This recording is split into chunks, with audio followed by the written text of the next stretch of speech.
So welcome everyone. This is the General Assembly, something like that. I hope everyone is okay. And I will really glad if you guys can turn on your camera. So we have friends here.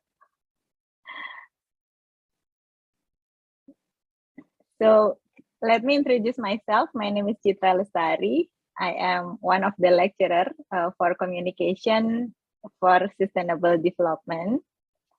I'm here together with the convener of the subject, Ibu Maria Advenita Gita, or you know her as Bu Vita, and also Pak Angga Riesya.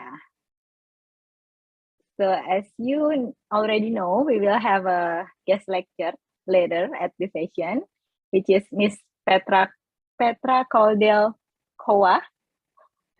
Correct me if I'm wrong, Pak Angga. She is the assistant professor at the Institute of Communication Studies and Journalism, or IKSZ, at Charles University, Prague. So she will talk about CSR in sustainable business. But before that, as the opening lecture, we will have Bu Vita, or Miss Maria Advenita Gita Almada. Bu Vita has been teaching at UMN since 2016. Bu Vita has master degree in communication from Universitas Indonesia. Bu Vita has the bachelor degree from UMN, and she was also the founder of ISEC in the UMN. So Bu Vita will present the topic about corporate communication and sustainability. So both topics will be related. And the student of the communication and sustainable development, so from the classes of communication and sustainable development in UMN, you all have to write the summary about both topics, and the summary need to be submitted in e-learning. So we will provide the link later today. I think Bu Vita has already provided the link for her class, but myself has not. So I will make the link after this class, and you guys can submit the summary of this lecturer in the e-learning. So basically, as I mentioned before, the session will be conducted at 2 sessions. One is the opening lecture with Bu Vita, and then later we will have the guest lecture with Miss Petra. The session with Bu Vita will be conducted until 3 p.m. So the lecture will be conducted in 40 minutes, and we will have the Q&A session after that, and we will continue to Miss Petra's session. I hope that's clear. And if you have difficulty to speak in English in the question and answer, you may still ask your question in Bahasa Indonesia, and we will try to translate that. Okay, without further ado, I will ask Bu Vita to do the lecture for the opening session. Okay, thank you, Bu Chitra, for the introduction. So hi, everyone. Now we have a little bit different session because it is conducted in English. But don't worry, because I will try. This is also my first experience teaching in English, so I will try my best to deliver the material well, and I really hope that you guys will understand the material well. I would like to first saying hi to everyone. It's here, as I saw before, it's not just student that is in this room. There are several other parties that is in this room. There's also my friend that is curious about the topic, so I really hope that we can talk and discuss about this topic well. And if you doesn't know, I'm also really proud about this session because we have this session from 3 different countries, you know. Like I'm in Indonesia. I hope I might be somewhere else later on, but yeah, at least now I'm in Indonesia. Pak Angga is in Czech, in Praha right now, and Bu Chitra is in Melbourne, Australia. So it's, I think you also have to be proud because your lecturer is come from everywhere in the world. Okay, now I will start my presentation. We will talk about the corporate communication and the sustainability. As we already learned for this half of semester on the course of communication for sustainable development, we know that the sustainable development is something that can be achieved if it is come from the effort come from every side. It can come from government, come from the people, come from the academician, come from the NGO, and also from the company, from the corporation. So it is important for you guys, as you now are in communication science department, it's important that you will know how the corporate communication will do something also about the sustainability and the relation between these two. Okay, so first thing first, I will talk about the corporate sustainability. So now we are talking from the corporate side. Global companies now face an ever-changing corporate landscape that includes new way of communicating with stakeholders and the new measures of firm performance. So if before the company's performance measured by maybe their annual report, their financial report, later on we start to have more reports to measure the performance of the company. One of them is the sustainability. Now, more and more companies have reporting their sustainability report in order to get more, to get better value in their stakeholders. Corporates started to concern about their sustainability and started to lay a foundation of education that will help growing the green roots in corporate culture. So it's not just outside. The communication will also be done inside the corporation. It's not just the external stakeholder. The communication about sustainability is supposed to be also down to the inside of the organization, inside of the corporation. And of course, as we know, because we are in the communication department, one of the most basic tools for supporting organizational change is communication. Why we are talking about change?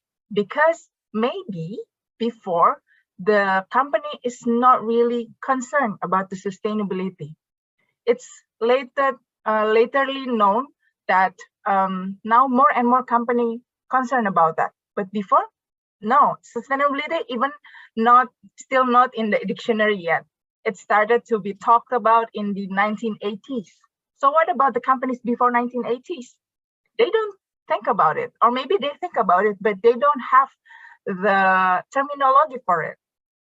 Okay, so to help you guys to understand what is corporate sustainability, I will play you some videos about the corporate sustainabilities and to help you to understand more about this subject.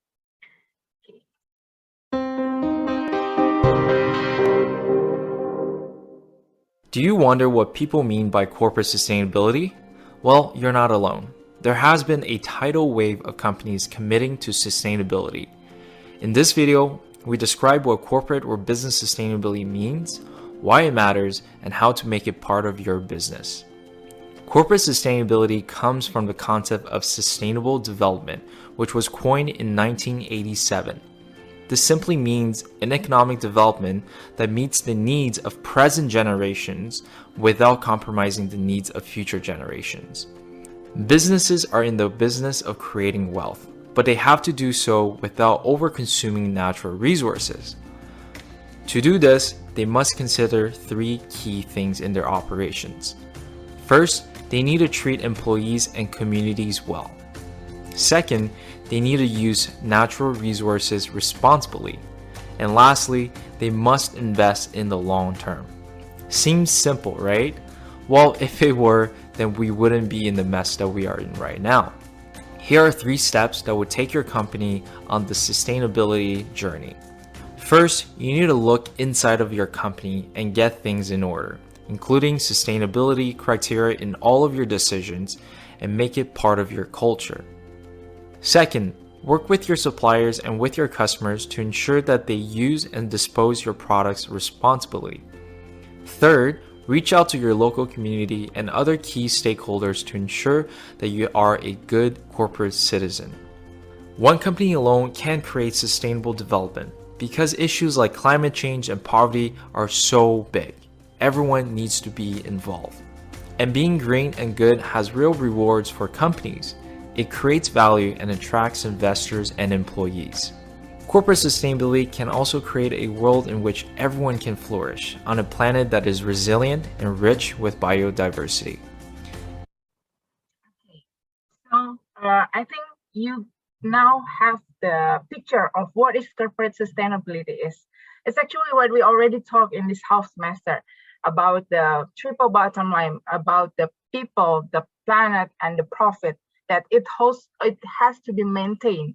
We have in the definition first about the corporate sustainability is that we are meeting the needs of present without compromising the needs of the future. So we don't make our future be bad because of the decision we made today. It has to be understood by all the corporation that is operating in this world, which is every corporation, because they're operating here in the years.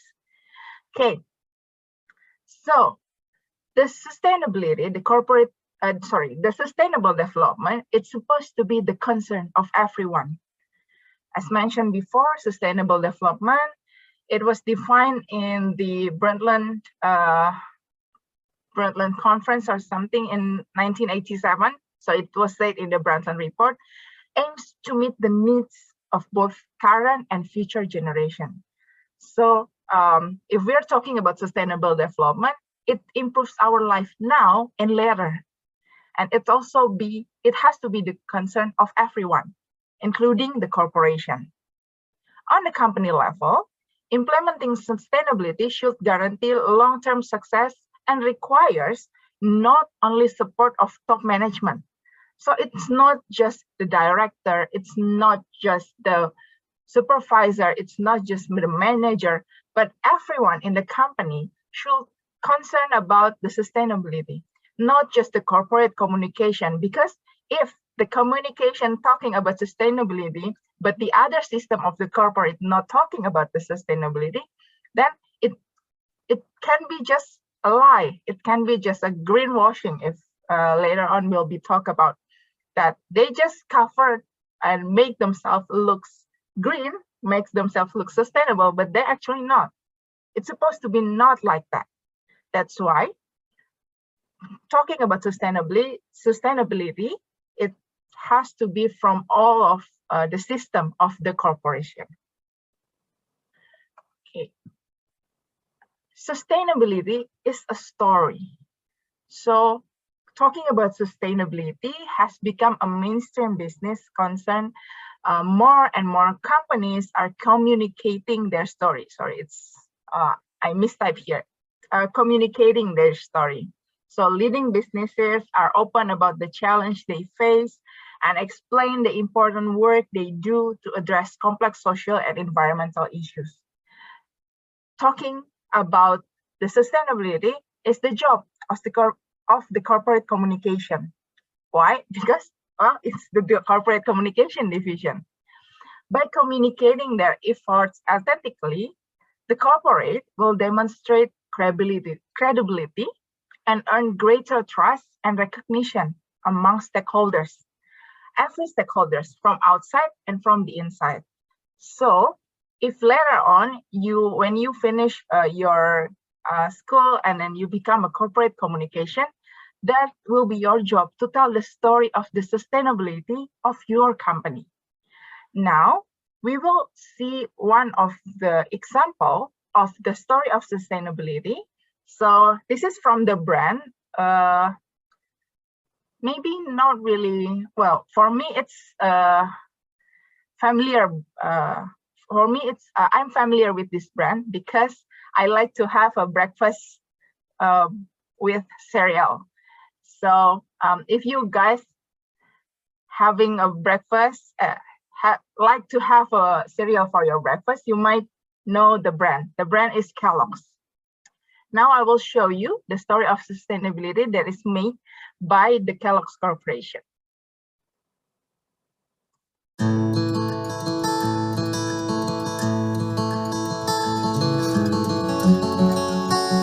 It all starts with the soil, a seed, and a vision.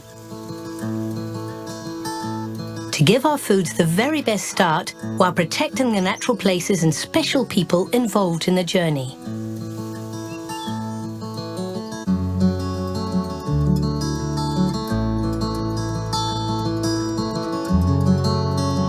We're helping farmers nurture and sustain the land by providing conservation agriculture practices to increase food production and climate resiliency.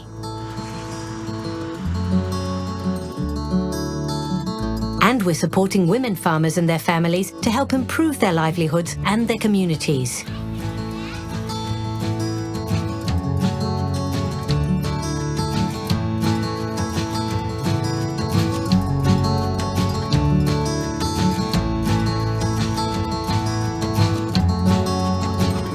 We know the world's resources are not unlimited, and we need to preserve what is available to us. Which is why, through our global sustainability commitments, we're working to minimize our footprint as we grow and make our foods responsibly.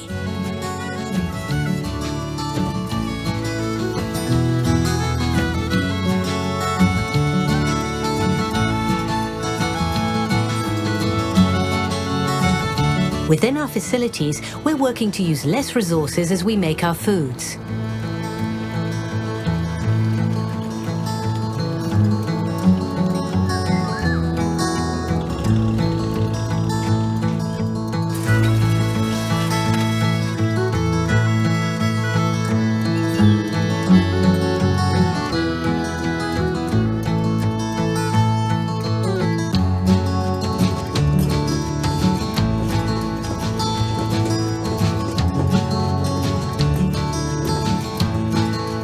We're working with partners across industries to help people be more environmentally conscious at home.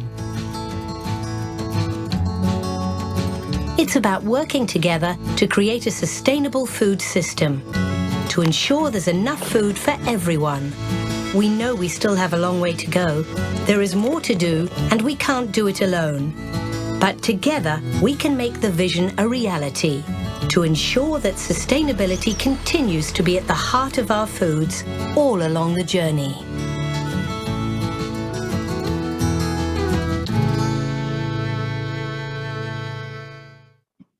Okay, so by seeing the video, at least you can see that Kellogg's have started their initiative on their sustainability commitment. If you are watching at the video carefully, then you can see that they have mentioned several things that we can link it to the SDGs, to the UN Sustainable Development Goals. They are talking about how they empower women. They're talking about how they responsibly sourcing their products, how they are trying to fight the climate change issue by having a more plant-based products and things like that. So in just this 2 minutes and 46-second video, you can see the sustainability story of the brand Kellogg's. Someday, if you work in the corporate communication, that will be your job, to communicate as concise as possible, but make other people realize that, oh, yes, this company have their commitment on the sustainability issues. Okay, now we'll continue. Why we communicate our sustainability story. when we are talking as a corporate communication, this can be the reason why we should communicate the sustainability story of our company to our stakeholders. First, we have to rise above the regulation. Even though I'm not really sure the update, correct me if I'm wrong, but until now, sustainability report is still not a mandate in Indonesia. But some of the companies already made that, and there is 25% increase in reporting requirement in the last 25 years. So more and more countries, more and more government making the sustainability report is a mandate for their company that is operating in their country. So you have to start to understand this. And then second, be a change maker. So this is from the employee side.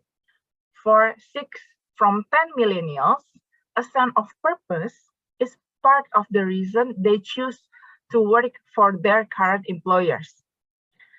I'm not sure about the data about the Gen Z, but I believe the number might be higher. Why? Because now people start to realize, if I want to work in this corporation, then I have to make sure that this corporation is fitting my value, my mission, and my vision of contributing to the world. So if we communicate about the sustainability of our company, it can increase the interest of your potential employee in the future. Communicating the sustainability is also will supercharge your reputation. There was a research that 81% of global consumers feel strongly that companies should help improve the environment. And later on, we will realize that our consumer, our clients, take care a lot about how the company contributing to the better of environment.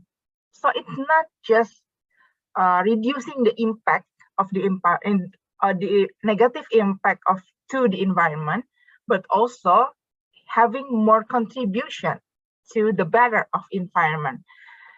That's what the global consumers think a company should be.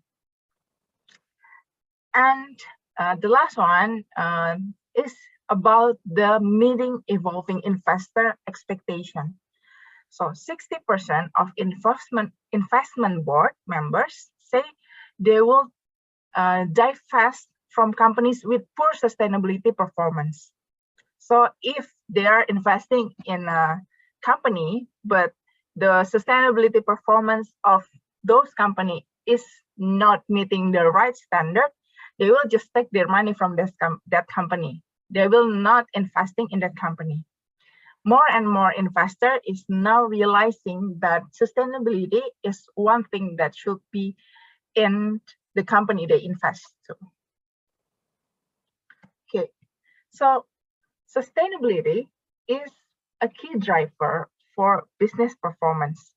This is a report that I get from the year 2021 that's saying that sustainability communication is now one thing that attracts our eyes.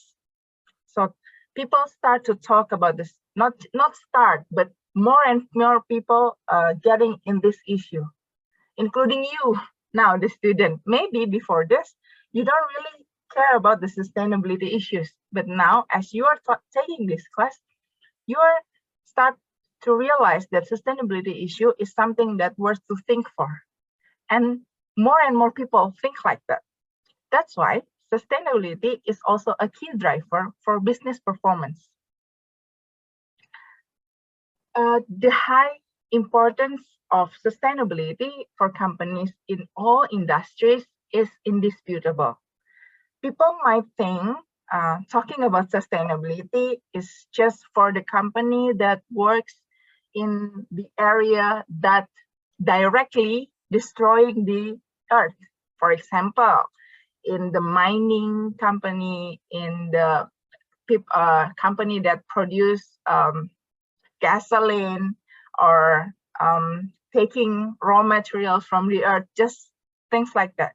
But actually, all industries now have to start to think about their sustainability. This is true for each aspect of sustainability, which are environmental, social, and economic issues. So talking about sustainability, there will always these three aspects: people, profit, planet, the social, the economic, and the environmental, the planet. It cannot be separated, and all of them are having the same importance.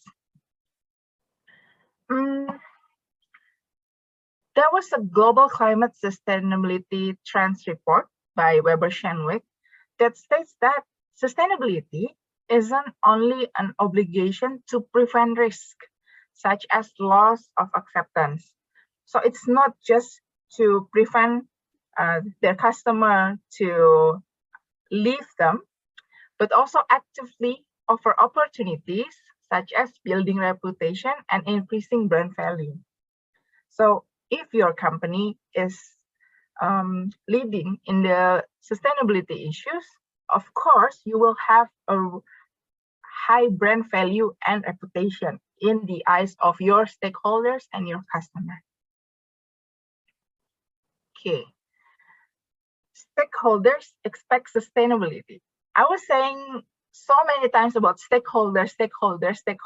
Now I might refresh you that corporate communication have a lot of stakeholders.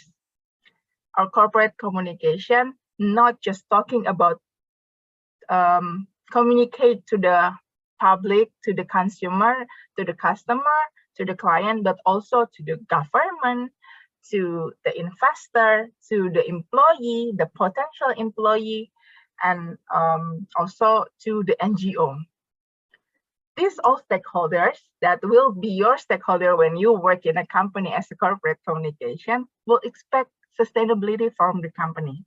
It's actually repeating from what I already said before about why we communicate. Now, I am breaking down to each stakeholders. First is the investor. If you are working in a company that has investors are getting more serious about sustainability. In Indonesia, it's when we are talking about in Indonesia, we are also already having index for companies that already have reporting their sustainability. The index called SRI Kehati, SRI Kehati. So that's the index of the list of the companies that are already meeting the standard of sustainability. And if investor want to see about which company they can invest to, which are already meeting the standard of the sustainability reporting, they can just look at the index. If your company is not there, then yeah, they might not invest on you. It means that the investor starting to getting more serious about these issues. Sustainability is also pressing issues for customer and clients. Customers are developing a sensitivity for sustainability and are willing to punish misconduct. I will be talking from my experience, for example. If I'm using, for example, a body care product or skincare product, I will research first whether this product is eco-friendly or not, whether the skincare is testing on the animal or not, whether this product, for example, providing the place where we can recycle the empty bottles or not. Because it shows that if they do that, it shows that the company have concern in sustainability issue, and I prefer more the companies that is doing that. And not just me. I think I've heard from some of you in the other class that Yeah, when I want to choose a product for my skincare, for example, I will take a look at the ingredients. I will take a look at the process. I will take a look at the value of the company. So the customer and the client start to develop a sensitivity of sustainability. And there were also some boycott. I will not mention the name of the company, but I think few years ago, there are some company in Indonesia that are being boycott because the issue that they don't pay the worker properly. There are some, I think the company is in West Java.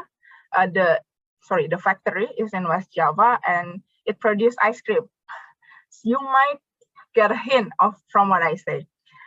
Now, in social media, they were developing some conversation about this brand, about this factory that is not providing the proper health insurance, the proper salary, the proper benefit for the employers.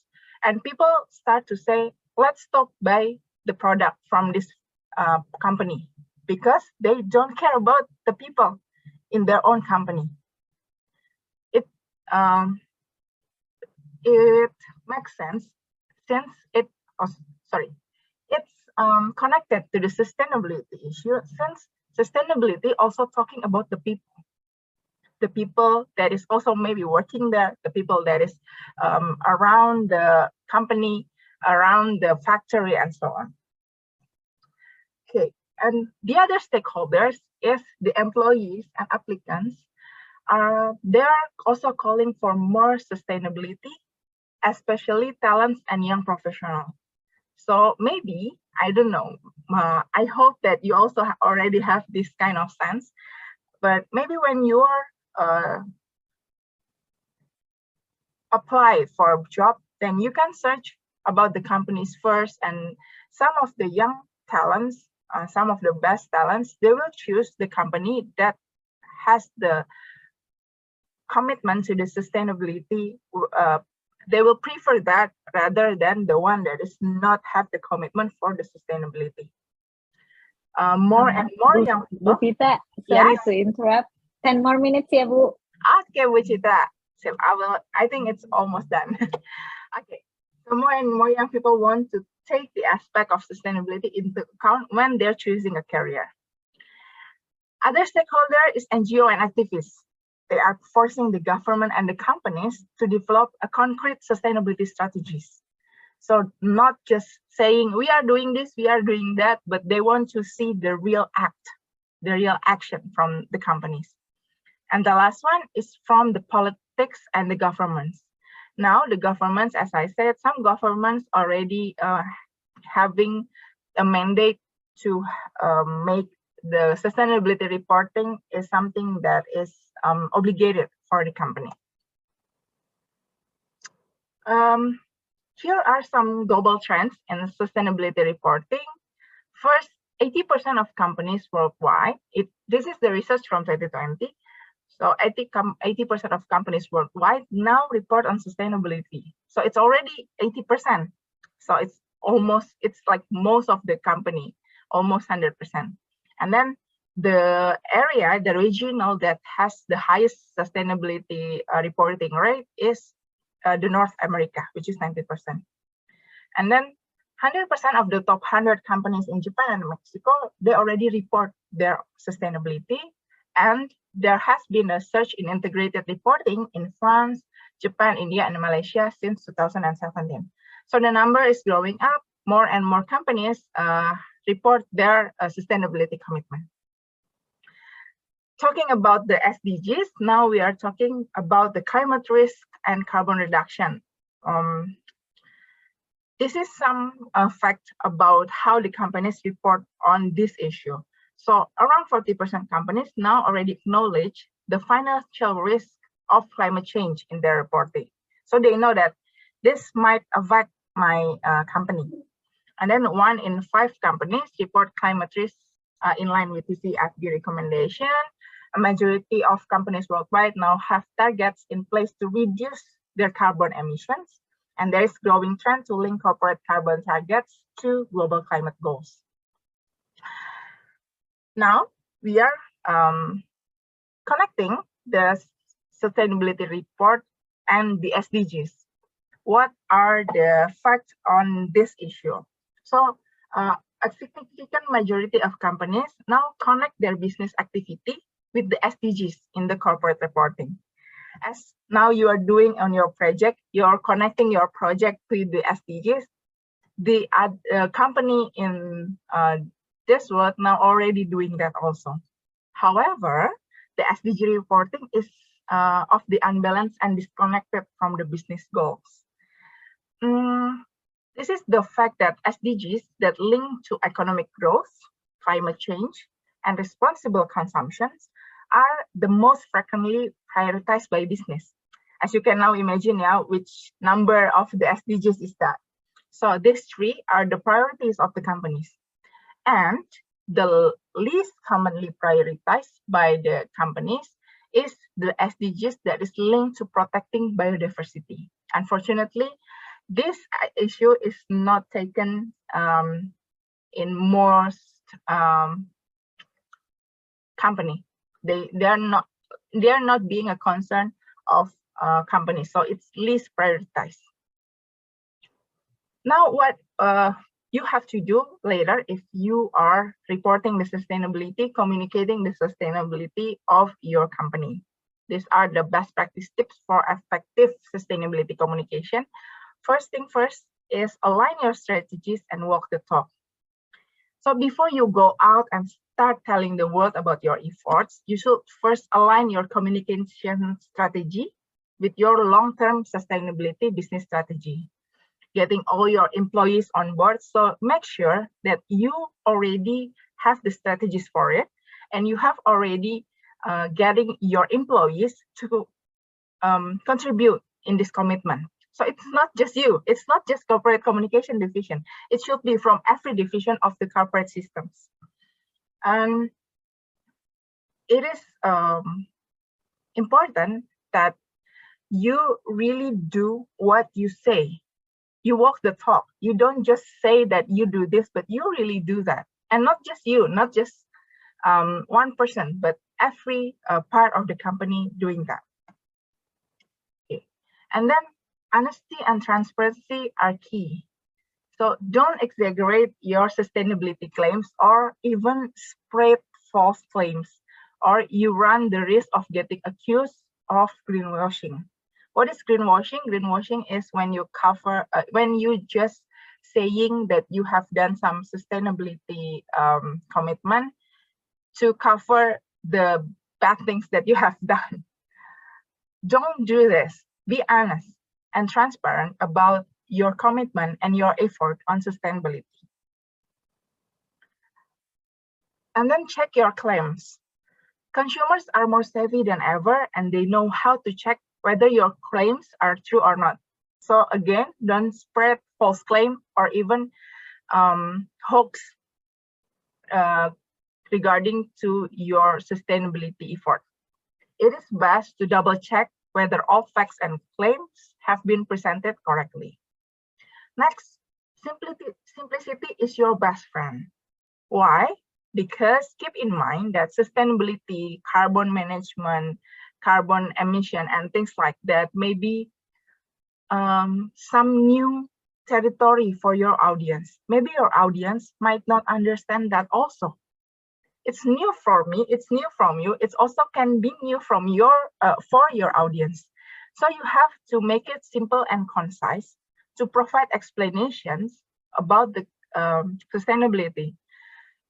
Don't use too high in language, don't use difficult language that your audience cannot understand. Make it simple and make it relatable for them, so they can understand, oh, this company is doing this for my own sake, for the earth's sake, for the people's sake, for the society's sake, and things like that. Make it relatable to your audience. Don't make it too difficult to understand. And the last one, be positive. Nowadays, negative news regarding climate change are dominating the news channel. And it can be quite overwhelming, yeah, when we talk about how the climate change problem is starting to make us worry. And then many problems like waste problem and poverty and everything seems so negative, and it can be overwhelming. When you're on the corporate side, you can bring out your message and try focus on the positive aspects of sustainability and start to share your progress and your achievement. So by that, the customer, the audience, the clients can see from other perspectives, and they can be also excited about the change that your company made, and then ask them to engage also to the sustainability commitment and the sustainability issue together with your own company. I think that's the thing that I can share about the corporate communication and the sustainability. So we have to remember again and again that sustainability is not a one-person job. So it's ours to think, it's ours to do. It needs connection, it needs collaboration, it needs a contribution from all parties. So we cannot just lay these issues on one person or one party or one area, but all of us have to contributing to the sustainable development of the world. Thank you, and I give back to Mbak Citra. Thank you. Okay, thank you, Bu Vita. I think we should give some applause to Bu Vita for the presentations and the time management as well. It's really 45 minutes. Well done, Bu Vita. So Bu Vita conveyed two important messages at least. So why we need to be a sustainable business, and why do we need to communicate? And Bu Vita also mentioned that sustainability means beyond green label, beyond green promotion, but also about how the business operates. And the demand is increasing. We as the consumers and also the investors, we choose more sustainable corporations. So the stakeholders also choose the more sustainable corporations. So the demand is increasing. The corporations has to comply with it. It's not only about the regulations, but before we communicate, before we say that we are doing a sustainable business, we really need to align the strategy, and we really need to do it, and we really need to be honest. And that's what we should communicate as a communication person. So that's I think my summary, and I believe that your summary has to be more comprehensive than mine. So if you have any questions, we still have around 10 minutes, 12 minutes for Q&A before the next session. So please, any of you, if you have any questions, just raise your hand. Should I just appoint one person from each class? Yeah, I think it's better so, yeah, to make sure that everyone from each class is participating in this lecture. I guess because the classes are small, we would know who are from each class.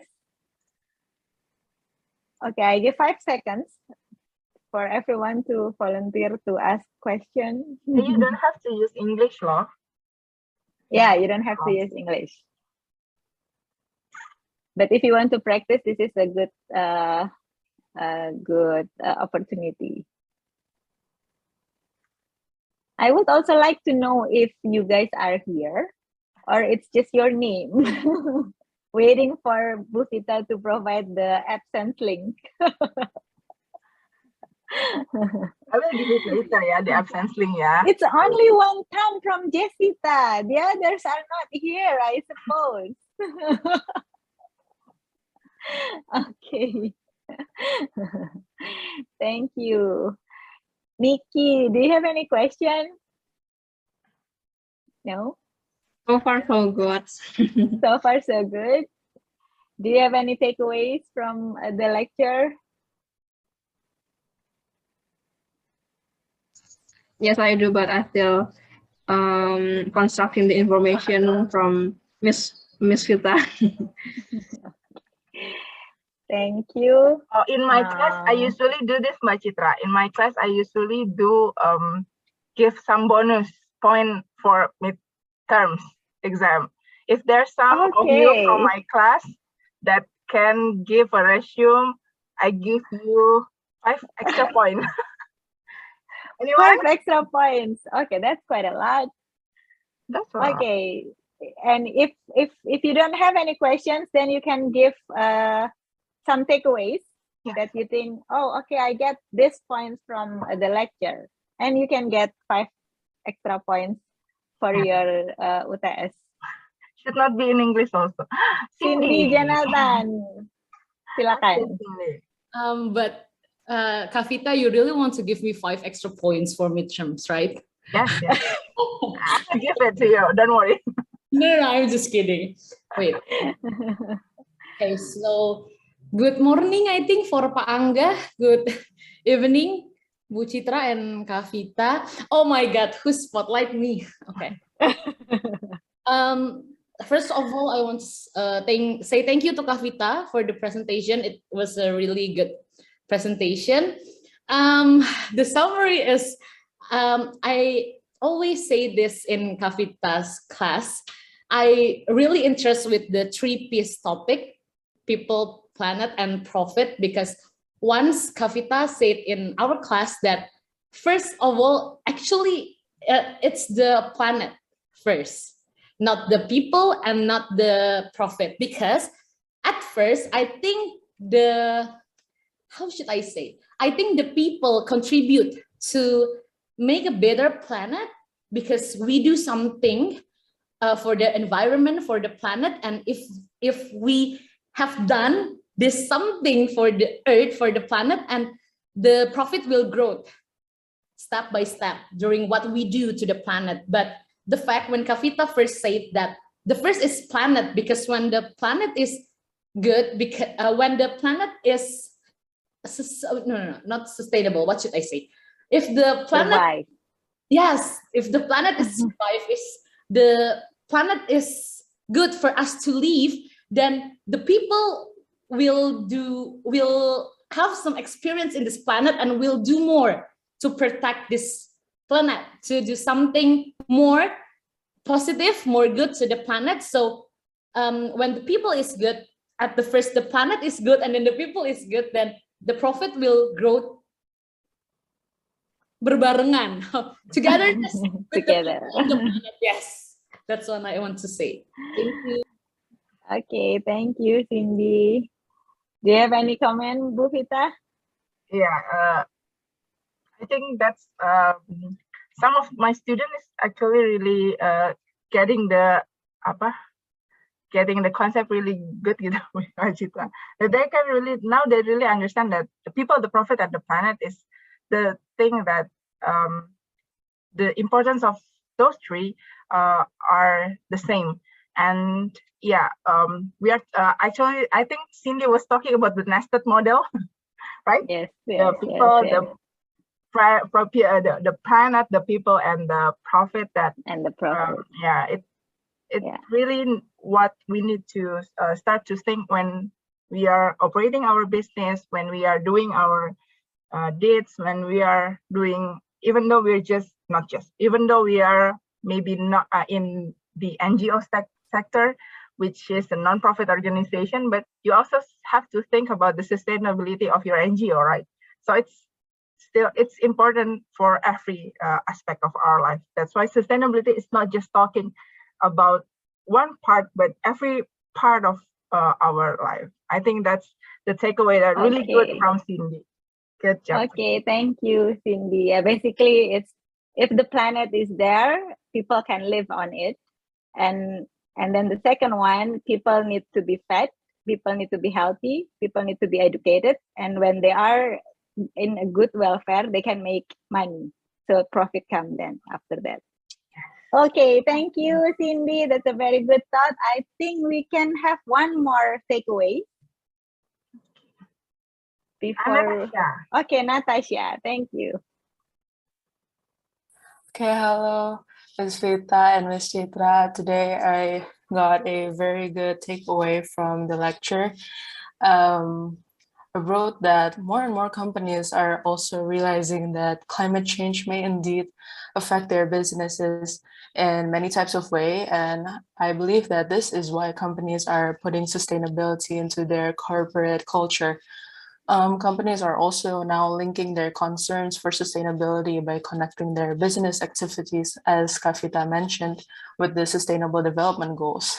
But for me, it is very ironic that there are still so many imbalances between frequent prioritized SDG points such as the economic growth and climate change and responsible consumption as the frequent priority, but in contrast, protecting biodiversity is not a common priority among the companies. But for me, I believe that all of the SDG points are very well, they should be balanced, and they are all very important for all of the companies and for all of us living here in the planet, as Cindy mentioned about the 3 Ps. So yeah, I think balance is very important in the Sustainable Development Program as well. So thank you. Okay, thank you, Natasha. Mbak Vita, do you have any comment on that? Oh yeah, it's a really great takeaway too, Natasha. When I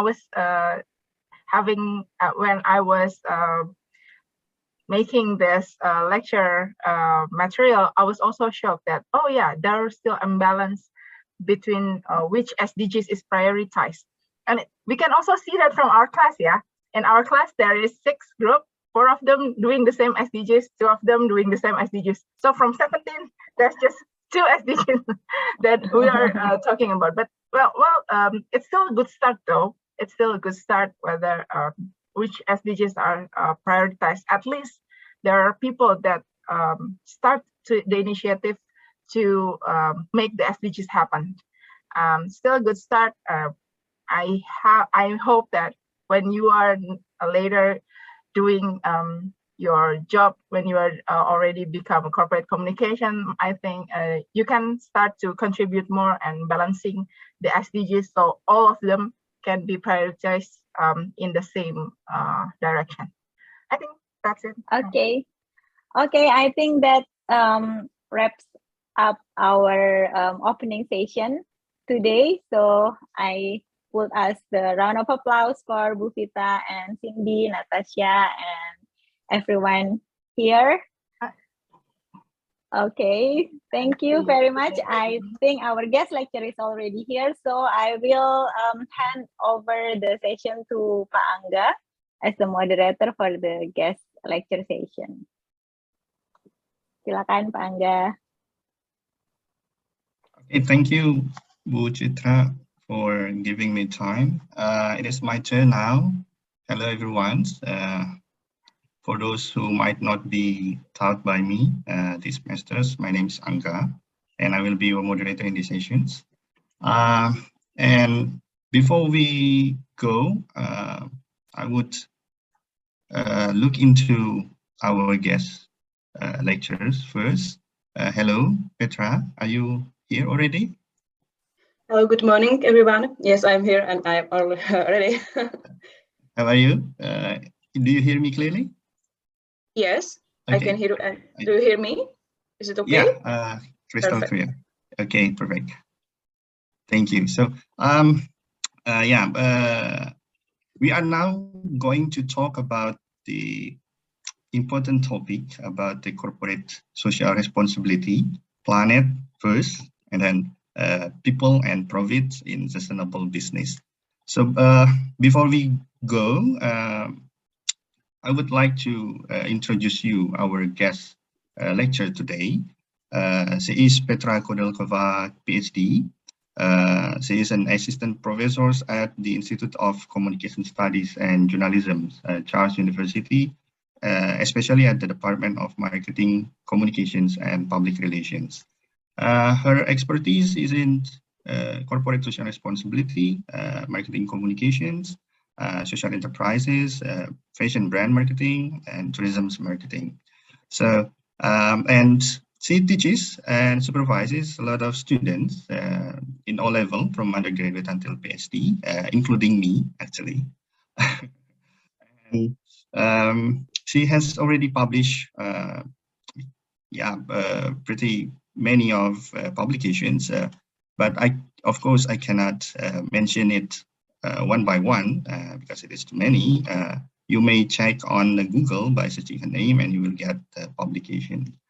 So before we start, I would like to also inform you to maybe still mute your microphones until the sessions and until the Q&A sessions, and as much as possible to open your camera.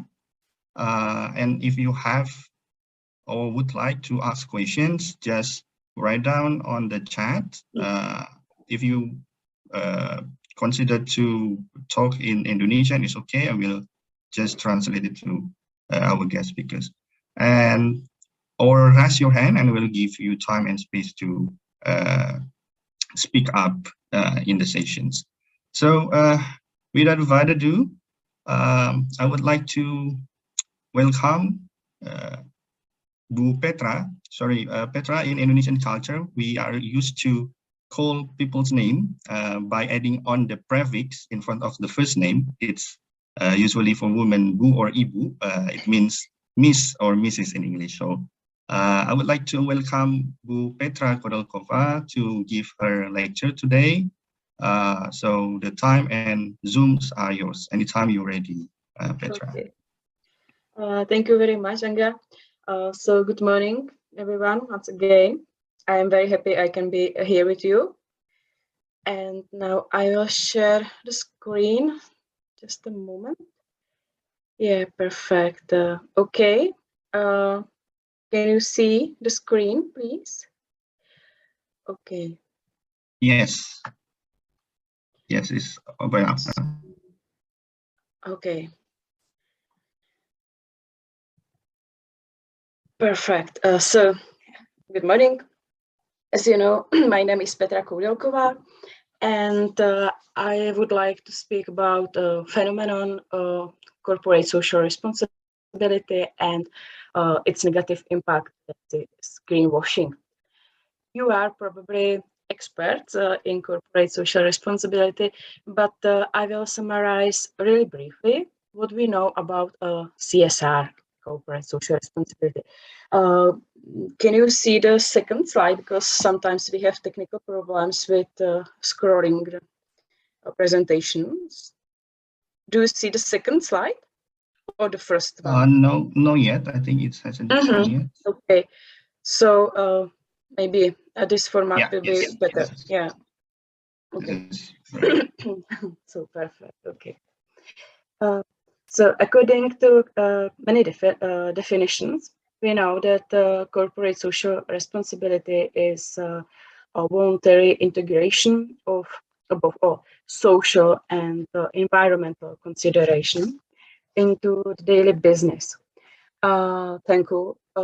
Corporate social responsibility can companies maintain the competitiveness and for quality product and service quality, and eco-friendly attitude is necessary the implementation of CSR into the corporate strategy. You can see the two most uses definition of corporate social responsibility. I think they are the best one, and I'm not sure if you know who is a pioneer in this discipline. Maybe you know the name Archie Carroll and Howard Bowen, but yeah, as the founder of corporate social responsibility ideas is Archie Carroll considered. He wrote many important articles and books and other publications dealing with this topic, but in reality, Howard Bowen was the first who started to talk about corporate social responsibility. In 1953, he wrote the popular book, Social Responsibilities of the Businessman. And it's a really long time before. And how you can see, it's almost 70 years. And since that, there has been a shift of terminology from the social responsibility of business to corporate social responsibility. Maybe the question for you, what do you think? Is still the term corporate social responsibility the best one? Is it better than social responsibility of business? Or what do you think? Do you have any opinion? Okay, maybe not. Okay, don't worry. So maybe I will moderate. So there is a questions from Petra. Is there any questions about the terminology change from social responsibility of business into corporate social responsibility? So do you have opinion that this different terminology come up with something? Please, is there anyone? Okay, maybe no. It's only questions because corporate social responsibility is a very nice idea, but I think it's very important also for small and medium-sized enterprises, not only for corporate. So it's just a note. Okay. Since the second half of the 20th century, there was a long debate on corporate social responsibility, and this field has grown significantly and today contains a great proliferation of theories, approaches, and terminologies. Society and business, social issue management, public policy and business, stakeholder management. They're just some of the terms describe the phenomenon. This phenomenon is related to responsibility in society. And according to the sentence, corporate social responsibility means something, but not always the same thing to everybody. So let's take a look at the pillars of this concept. We know 3 pillars: economic pillar, social pillar, and environmental pillar. Here is description of the first one, economic sphere, economic pillar. I think this one is the most important for many companies. Maybe we have better ideas. We would like to save the planet and the environment, but the companies need to profit from their activities. So yes, of course, they would be responsible and sustainable, but they need some profit. And I think it's not so bad, because if the companies have their profit, they can hire new employees, and the money go to the economy. So it's positive. It's positive impact from this point of view. Economic pillar. What we talk about, I think.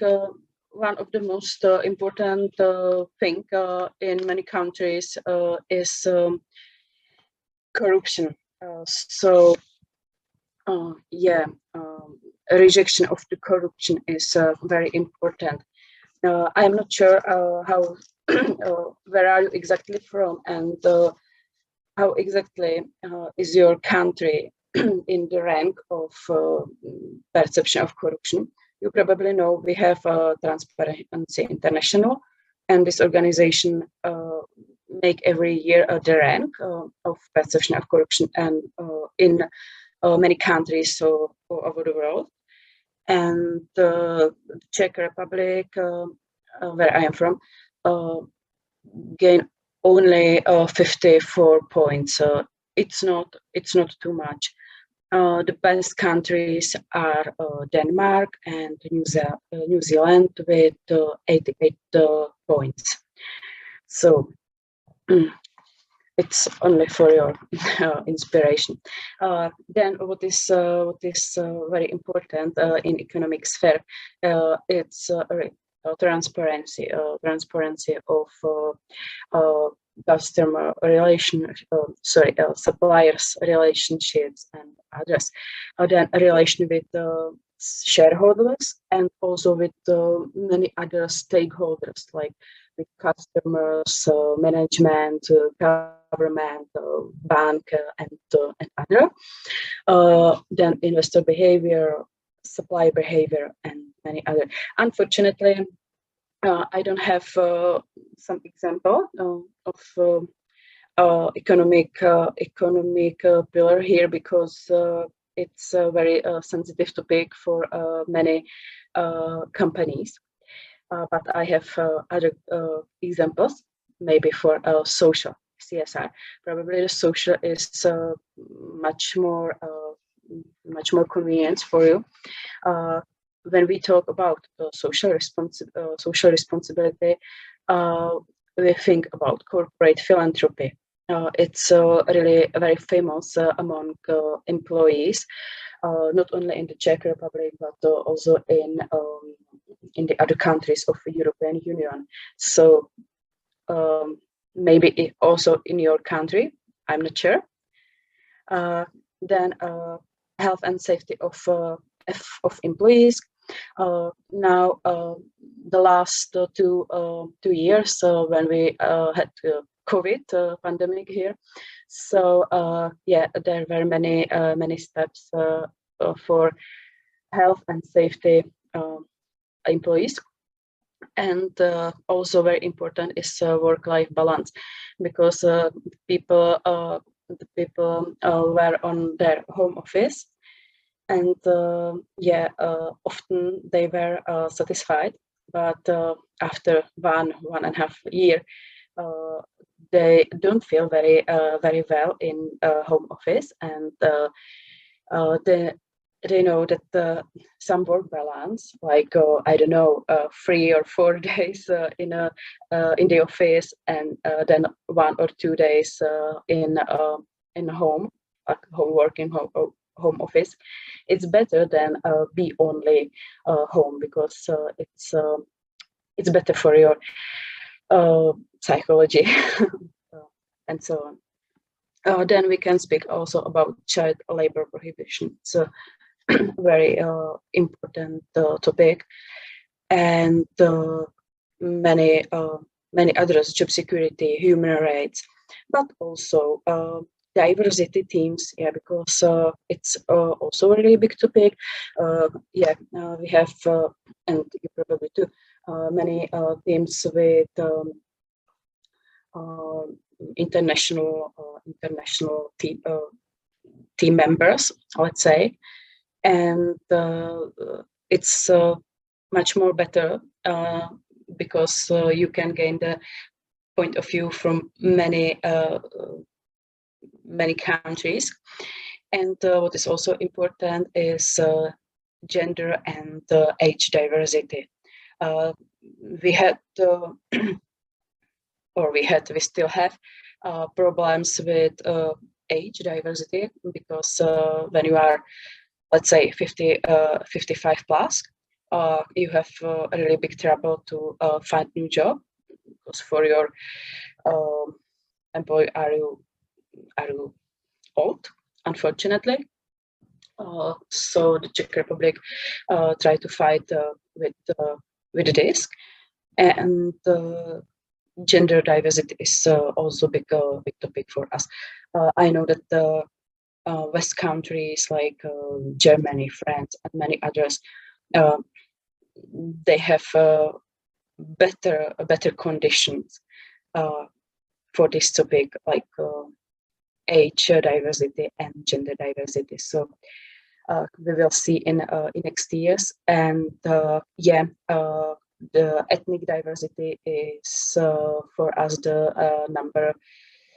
number one because of people from Ukraine. We have here almost 100,000 of new Ukrainian people, and this is a big topic for us, how to work with them and so on. And now you can see some examples of corporate philanthropy. It's from the two companies. On the first picture, you can see on the first and this one, first two pictures, you can see the dog. The employees from Komerční banka, it's from the bank sector. They make some voluntary days and others, and support dogs. These dogs are necessary for blind people and many others. Yeah, and here you can see the children with Saint Nicholas, Angel, and Devil. It's a tradition in our country.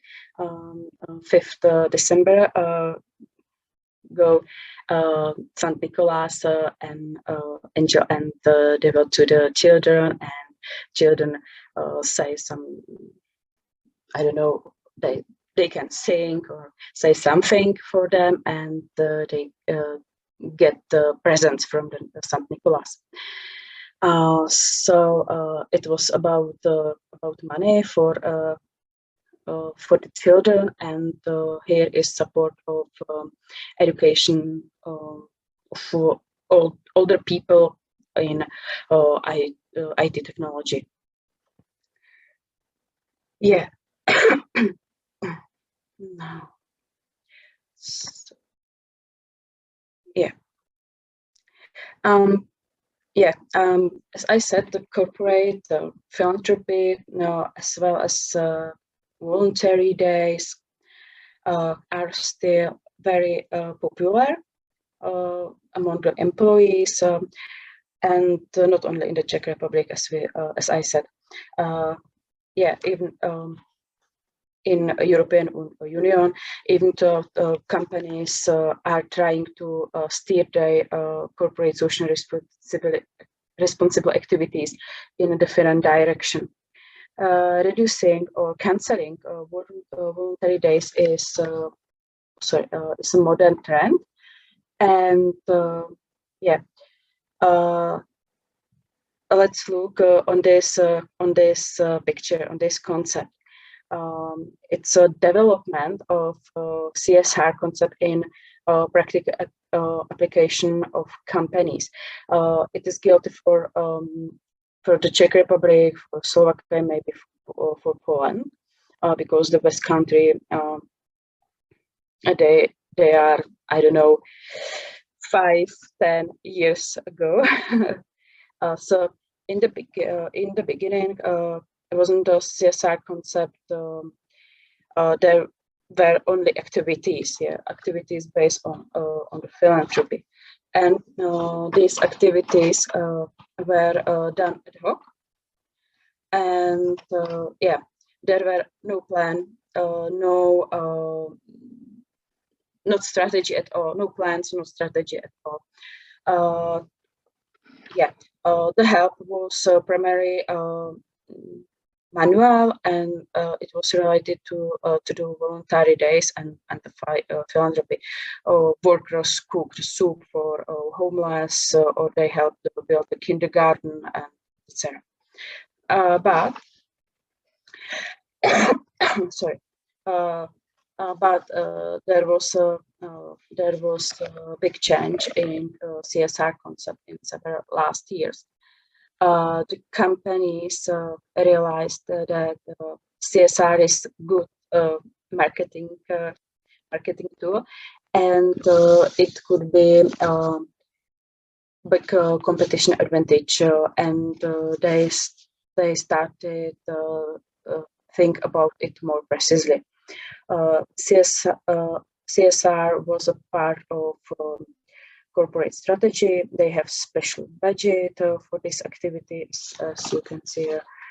Volunteering started to be based on knowledge, not on manual work, and companies started cooperation with a non-profit organization and with social enterprises, or with at least one group of social enterprises with the so-called VISA enterprises. And what will the near future be about? Probably it will be about circular economy, sustainable behavior, maintaining the partnership, and various scoring at least here in the European Union. Maybe 2 or 3 weeks ago, I also said also the future will be about the Green Deal, but unfortunately we know that the Green Deal has some problems because of Russian invasion in Ukraine, as you know. And I think Green Deal still live, but there will be some problems. So we will see in several months, let's say, how to work with them. But come back to the first pillar of corporate social responsibility, and the last one is the corporate social responsibility in environmental field, so environmental pillar. And it's about the recycling, organic production, products and servicing, protection of natural resources, and many others.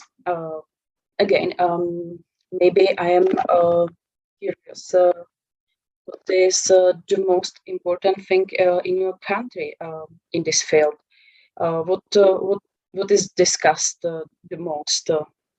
Is it recycling or organic production or eco-agriculture, or what is the number one for you? Do you have any comment?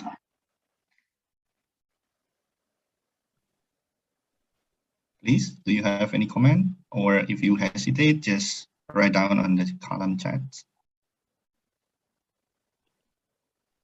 Yeah, I think in Indonesia, mostly talking about climate change right now and waste management. And all, of course, the recycling including in it. Yeah, okay, thank you very much. Yeah, for us it's very important recycling because plastic bottles and paper and so on, it's number one, and many people here in the Czech Republic trust that the paper is much more better than plastic bottle. But that's not true because it depends what is the plastic material and many others, and so this is a really big problem. And also agriculture, eco-agriculture, because some people believe that eco-agriculture is much more worse than convention. Honestly, I don't know why they think so. I don't know the reason, but it is so.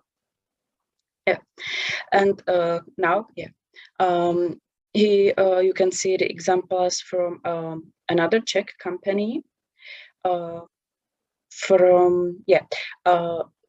As you can see, so there are the codes. What they try to be involved. It's reducing the carbon footprint. This is for them number one. Then reducing energy and water consumption. I think it's quite easy for them because they also work in financial sectors, so the water consumption and so on. It's not manufacturing, so it's much more easy for them. Waste management. And then use electric cars. So here is one this car. And what I really love, beehives on the roof of office building or green roof on these buildings. Here you can see the honey from these bees.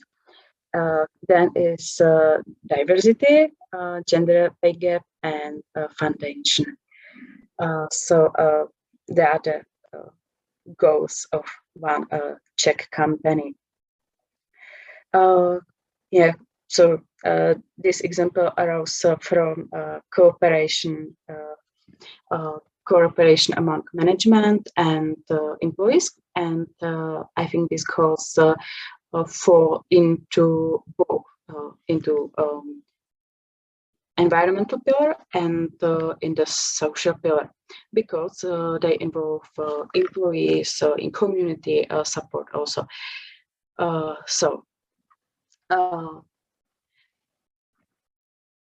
Yeah, here you can see other activity.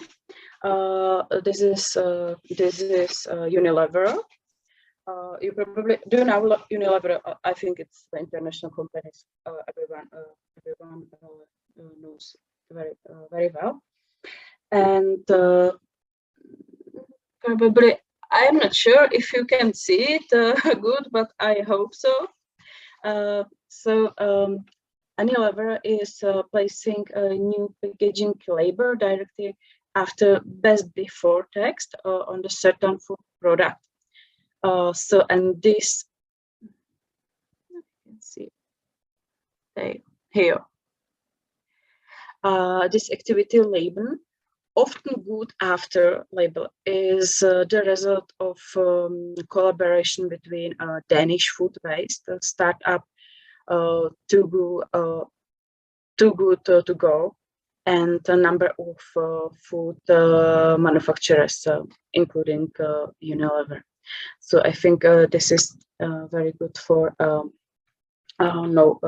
zero waste and zero food waste. Then an espresso. What else? I really love this brand because they have many activities. I'm not sure that all of them are really clear, and maybe you can find here also some green washing activities. But let's talk about the good. So now it's it's the one of the first company which has established control over its product and and waste. Here you can see the knives, so typical knives, and they are made from this metal cut. Yes, so I think it's very nice. And now I'm not sure, but can we play one advertisement? Is it possible to play it? We can try. I think you have shared your sound first. Okay.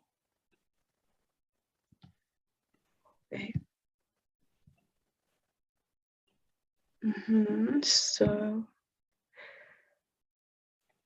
okay, I stopped the presentation and I played on the YouTube, and then I started. Okay.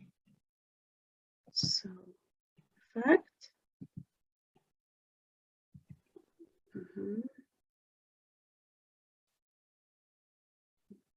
Just a moment, because my new laptop is a little bit old and it's not so speed.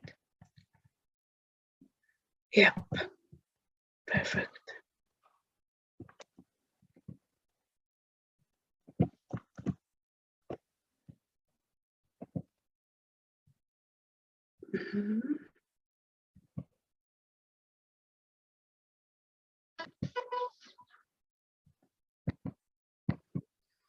Now I try to share the screen also with the sound. So share sound. Okay. Okay. I really love this advertisement, this campaign. So please let me know if you can hear it. Yeah. It's perfect.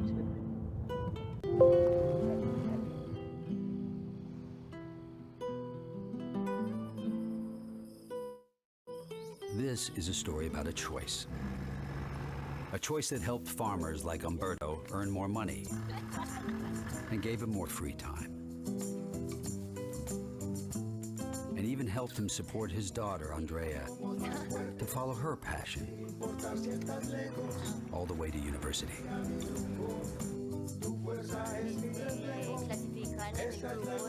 What was his choice? Well, a few years ago, Nespresso chose to build a community mill here in Jardín, Colombia, to enhance the quality of their Arabica beans and of your coffee. But it ended up improving a whole lot more. I guess we are the choices we make, aren't we? Yeah. So that's it. So do you like it, or what do you think about this this ad?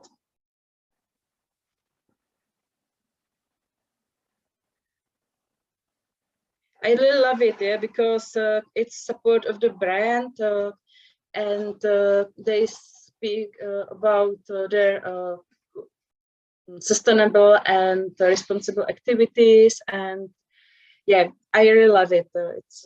It's very very nice for me. So we can continue. I will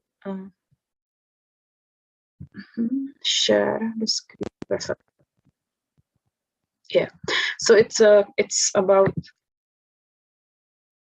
Nespresso, and yeah. So we know that CSR, because CSR is about responsible and sensitive treatment of resources, as well as a respect of target groups, like resources. I mean, human resources, financial resources, and material also. And respect of all target group. Is it necessary to look at it from a long-term time scale? And here we come to its extension, which is sustainability, and the fact that this is an important concept is indicated by the so-called SDGs goals. But I think you spoke about SDGs before me, so enough. Yeah. So you have 17 goals, and every company, I have some problems with camera, sorry. Every company can choose one or more goals to fulfill. Yeah. Yeah. It's a perfect idea, but yeah, sometimes we can make a negative impact of corporate social responsibility, and also of sustainability, and this is greenwashing. Probably you heard about greenwashing, but yeah, probably know it very well. Okay. Okay, here one definition, because I think it's very important for all of us. So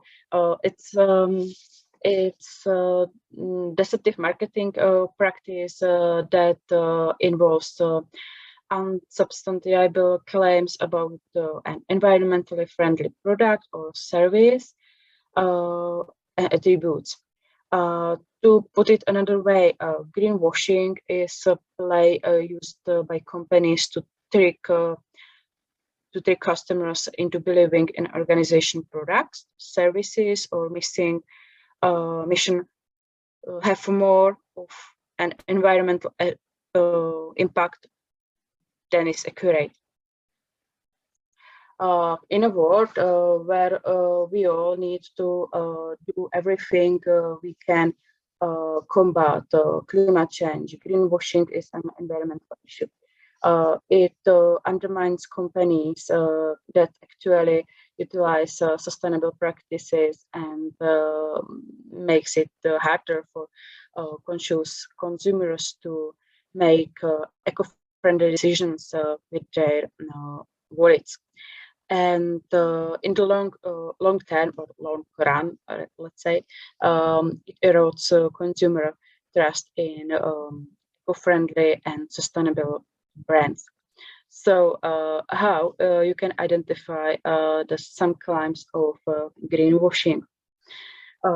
We have here seven sins of greenwashing, but the seven sins is the base, but we can talk about much more sins about 7 plus 4 and many other theories. There are many other theories about sins. But let's talk about 7 sins of greenwashing. In 2008 and 2009, researchers at TerraChoice went to big box retailers in the United States, Great United Kingdom, Canada, Australia, and noted down products that were making an environmental claim. In the United States and Canada alone, 2,219 products were making almost 5,000 green claims. Of the 2,000 probably 2,200 products that made the claims, over 98% committed at least one of the TerraChoice environmental marketing referred to as the 7 sins of greenwashing. In other words, 98% of the products were guilty of greenwashing. So we have these 7 sins. The first one, sin of the hidden trade. What does it mean?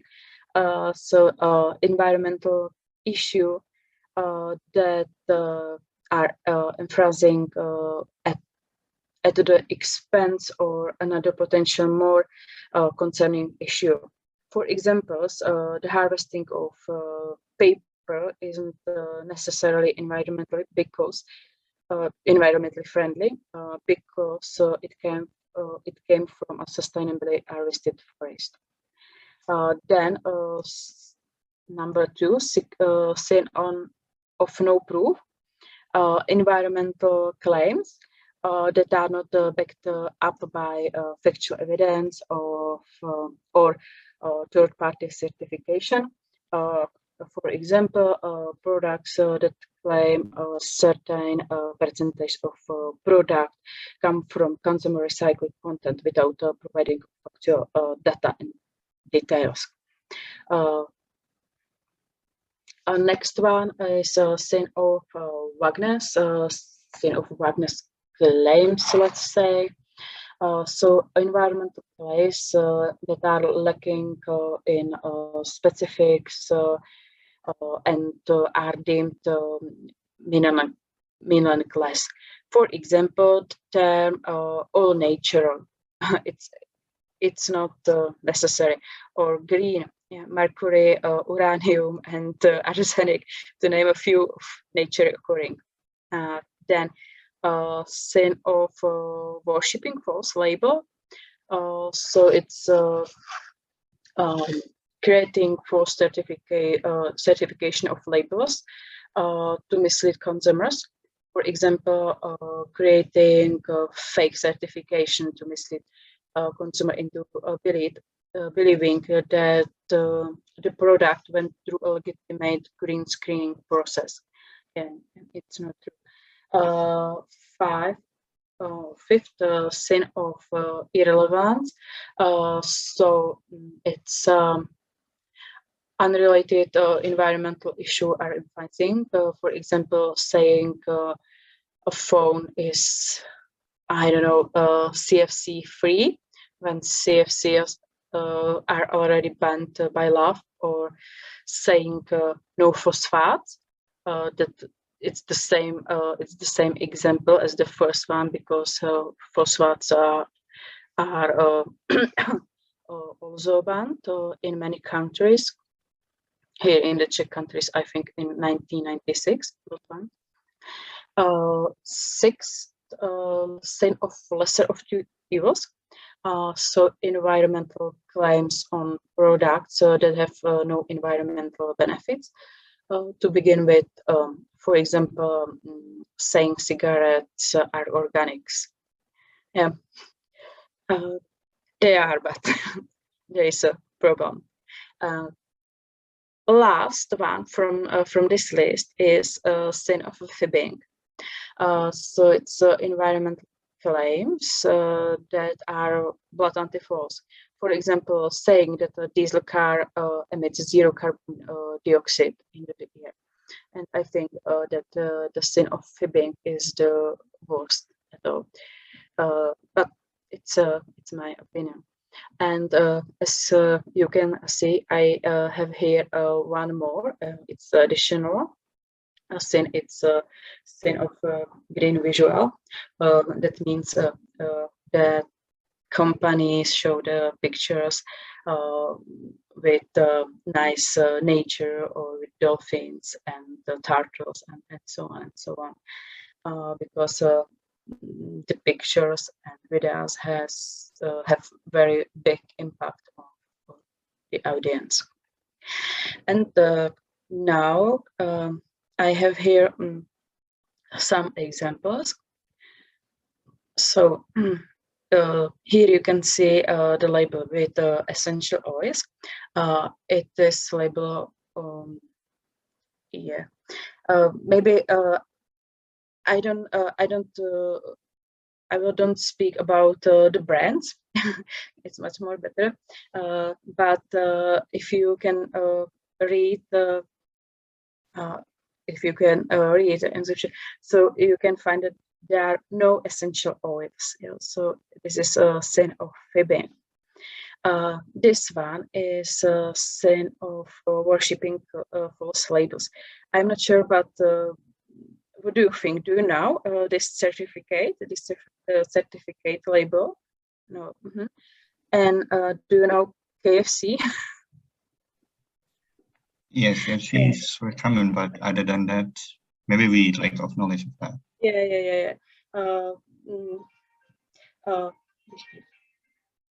Okay. So it's worshipping false label, and we have here in the Czech Republic many other examples of these false labels. Unfortunately, I read the article about certificate labels, and I know that only in cosmetic industry we have almost 500 different certificates. So it's absolutely horrible number. Then yeah, here you can see a nice dolphin in the water and so on. And I'm sorry, I don't have the colorful picture. I have only this one, but it's on towels and many others products of one specific company.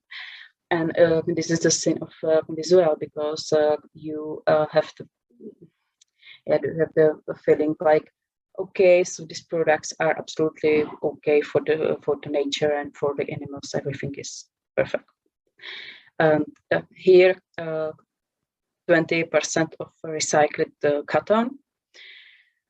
It's also a big problem in all over the world because you probably know that the fashion industry is one of the worst industry about greenwashing and many others. And you can see here a sin of no proof and sin of vaguenesses, because you have no proof. Yeah, you have only this label, 20% of recycled cotton, but where is the proof? Yeah, and the vaguenesses, it's just a sentence. Often marketers don't know how to write these claims and want to use, but often they know it very well. Unfortunately, here in the Czech Republic, we have no specific rules for green marketing, how to do the green marketing in the right way. Fortunately, in the United States and United Kingdom, they have special manuals for marketers, how to do green marketing better, and how to avoid greenwashing.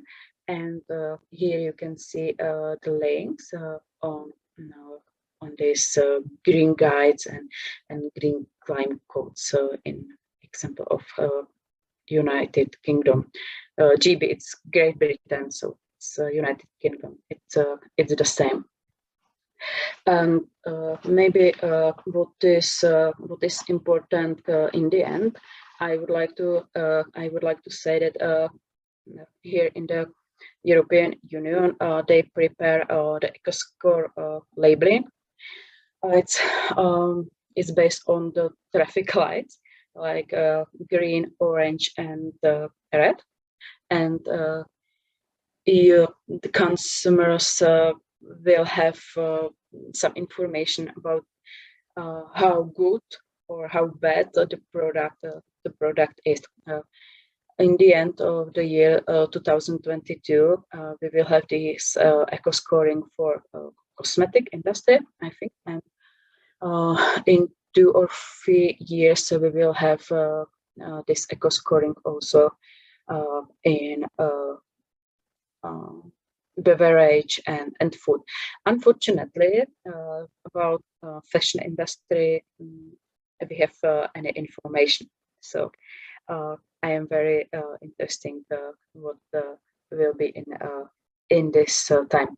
Yeah, and what is also important for the scoring and the traffic lights, that you need some information from the third side, that would you say it's true. So there will be many universities or many special companies for saying yes, your product is really eco or bio, and many others. Yeah, I think it's a big step forward. But honestly, I am a little bit afraid of corruption in the Czech Republic, so I am a little bit pessimistic. Sorry. Yeah, I think that's all from my side. I hope it was a little bit interesting for you. Thank you for your attention, and if you have any questions, you can ask. Okay, thank you very much. Let's give applause first virtually. You may raise your clap virtually for the, it was just insightful and fruitful presentations by Bu Petra. So maybe I grab some ideas here that is important, that maybe we just know from the sessions. First, there are many terminologies of social responsibility. Yes. Now the new one is the corporate social responsibility, and we got the idea about the founder of it, Archie Howard and L.G. Carroll and Howard Bowen. It could be our source of knowledge to learn about CSR. And the other point is about there is the development of CSR over the time. From the original one is only the activities like philanthropy of one company, and then now it's more becoming a strategic, and in the future maybe we can more saying about the sustainability and circular economy. So now we are in the development of the strategy, I would say, but remember in the front of our futures we'll talk about the circular economy and the sustainability. So, and the last ideas that it's interesting is about the greenwashing, that there are 7 sins according to Bu Petra, that could be intentionally or accidentally happened in the corporate strategy, marketing strategy, or corporate communication strategies that we should maybe avoid it. Okay, so let's move on to the next agenda, which is the Q&A from the audience or the participants, according to what Bu Petra has talked about. So if you have or would like to ask the questions and you hesitate to ask directly or right away, just write down on your chat columns whatever you would like to ask. If you hesitate in talking English, so it's okay, you talk Indonesia, I will try to translate it to Bu Petra. So is there anyone? Well, it's many students would like. Okay, thank you. So now from Cornelia first, okay, then Jason. Yes, thank you, sir, for the opportunity, and maybe good afternoon, good morning. I don't know, Ms. Petra. I would like to ask something about greenwashing. So apparently in Indonesia, there is a lot of this thing going on, greenwashing. Maybe we could give the example from snacks, where there's this label eco-friendly, and the exact thing when the label said eco-friendly, where it is actually a plastic and it is not eco-friendly, of course, right? But people in Indonesia believe that the plastic is eco-friendly, so they keep using it. So is there any solution that we can do to stop greenwashing? Thank you for the opportunity. Okay, thank you for your questions. I think it's it's really difficult how to stop greenwashing, because yeah, marketers are very creative, let's say. But I think one very important step is education of inhabitants. What does it mean if they use plastic bottle? Yeah. What is it from? What is it made? And how is the how is the end of their life of this plastic bottle? And then I think the eco scoring what prepare European Union isn't so bad, because maybe the people don't have time to read any information, or they don't want to study this information and many other. You go to the shop and you will see some label, I don't know, green, and you know, okay, that's okay for me, I can buy it. But when you can see the orange color, so it's pay attention, there is something wrong with this product. So I think it could be the way, but the education is the much more important. I know that the plastic, paper material, and the packaging material. It's a big problem. And now I started study the materials. I don't know, a few months ago, and I know how difficult is it to understand which material is absolutely good. And what is also necessary is to know which material is okay for your country, because we have many compostable material, but it's not good for us because we don't have this big industry manufacturing for composting the materials. So it's also very, very important. So from my side, Okay, thank you. Thank you so much, Miss. Yeah, that could be tricky. The label things and stuff related to environmental friendly package, right? Okay, the next question is coming from Jason. Please go ahead, Jason. Okay. Good morning, Mr. Angga and Miss Petra. I want to ask something about greenwashing. Actually, it's kind of two questions.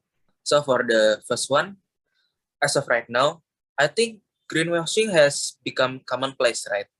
And this practice, I think, will not stop that easily. So it begs the question, in the long run, is it mandatory for countries to regulate this kind of things strictly? Or is it more important to educate the general public regarding the sins of greenwashing? And the second question I want to ask to you is, I've heard also the term green scamming. Is it the same as greenwashing, or is it a different thing? Thank you. Okay. Thank you very much for the questions. About the first one, yeah, I think it's important to fight greenwashing in I think in every country, because only if the companies have some I don't know, financial financial restriction, let's say.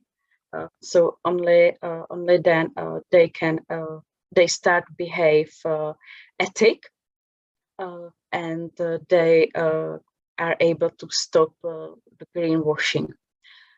So yeah, I agree with the mainstream. Stop the greenwashing and try to find different ways how to do it. Then the education, I think it's important part of the fight with greenwashing, because when the people has information about materials, about products, and when they know that the companies can make greenwashing, so I think it's really, really important for them. And now I'm so sorry, but I forgot the second question. Can you repeat it, please? Sure. Aside from greenwashing, I've also heard of a different term, which is called green scamming. Can you elaborate more on this? Is it the same, or is it a different thing entirely? Mm-hmm.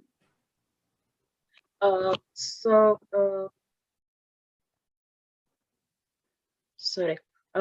If you hear some noises, so sorry for that. Okay.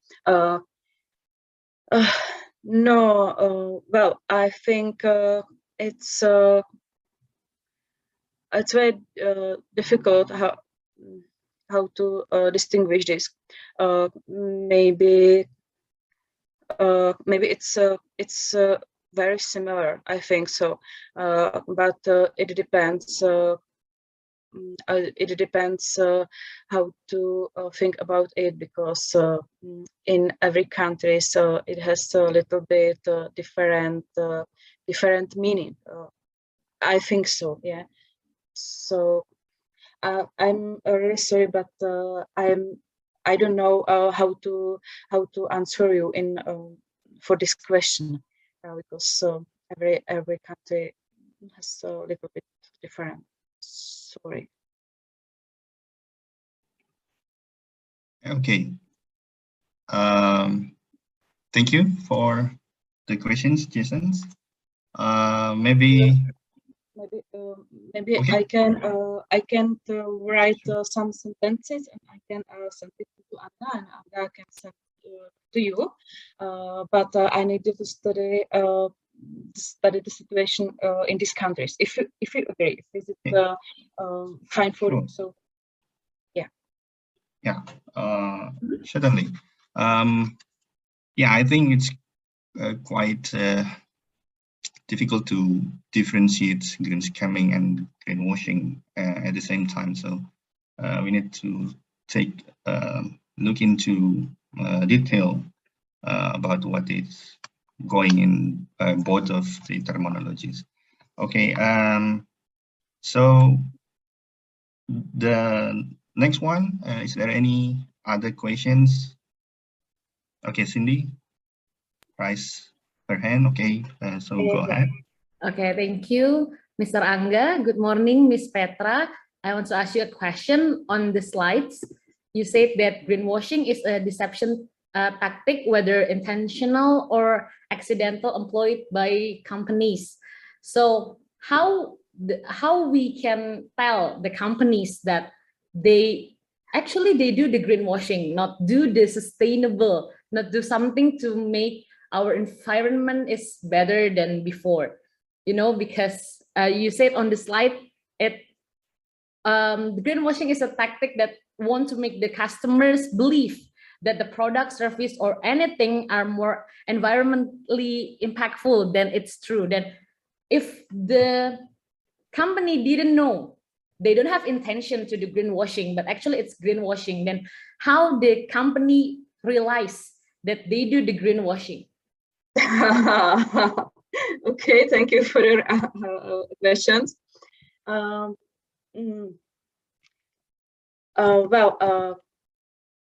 I think that many companies do the greenwashing consciously. They know about it, and they write it with some intention, let's say. Because, for example, Wagner's claims, yeah, so or lesser evil, and many others. So I think they are example of greenwashing claims that companies use it consciously. How to say it?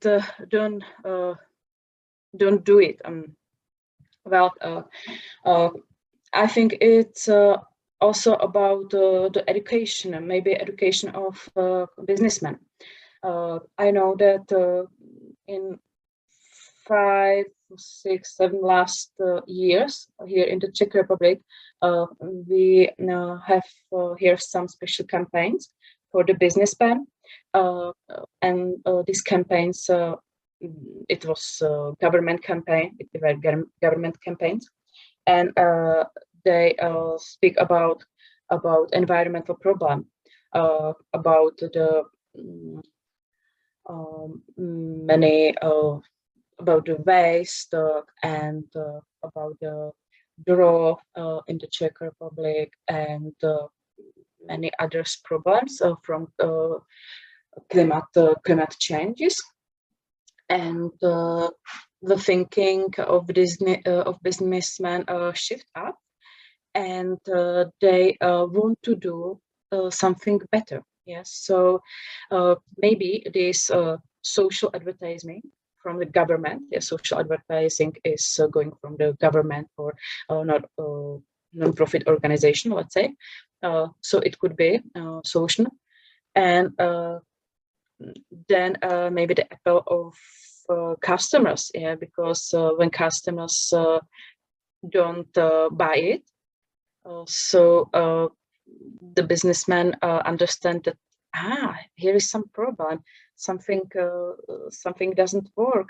Is the product bad, or is the marketing bad, or everything is bad, or what? Because I love one sentence here. And this is the money vote. Yeah. So if you don't buy it, you vote. Yeah. So you vote for the better products and so on. So it's also up to you. Okay, thank you for the answer, Miss. But actually, I still have one more question. This question is not that important, but I really interested with your slides. So can we have your slide? Yeah, yeah, of course. Yeah. Okay, thank you so much, Miss Petra. Welcome. Yeah, I will. Then maybe Bu Vita will upload it on Google Drive, so that you can access it. Okay. Yeah, good.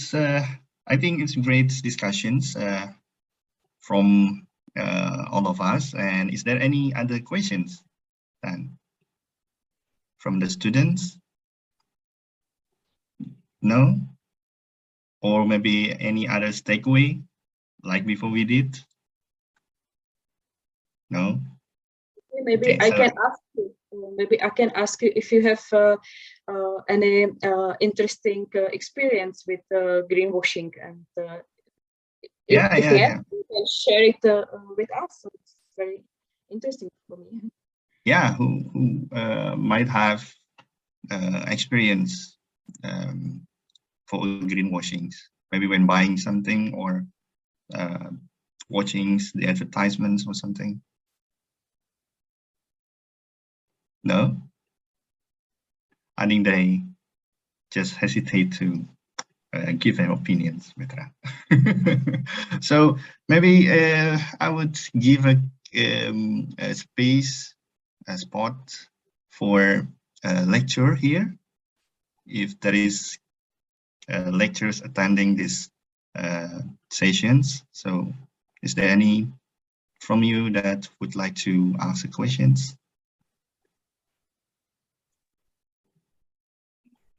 For me, it's enough. Yes.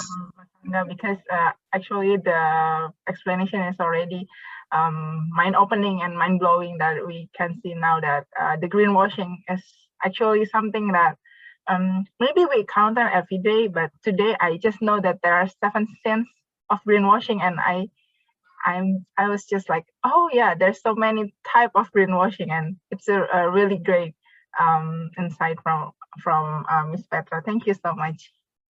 Okay, thank you. Thank you very much. Okay, thank you. Yeah, Bu Citra, please go ahead. No, actually, from me is I was triggered with the statement that you're very concerned about the corruption in your country, and I think it will also. I mean, we face also similar condition in Indonesia, so we cannot really expect on the regulation of a country to push corporates to be more sustainable. So what do you think? Is it should we like put everything in the education of the consumers, or like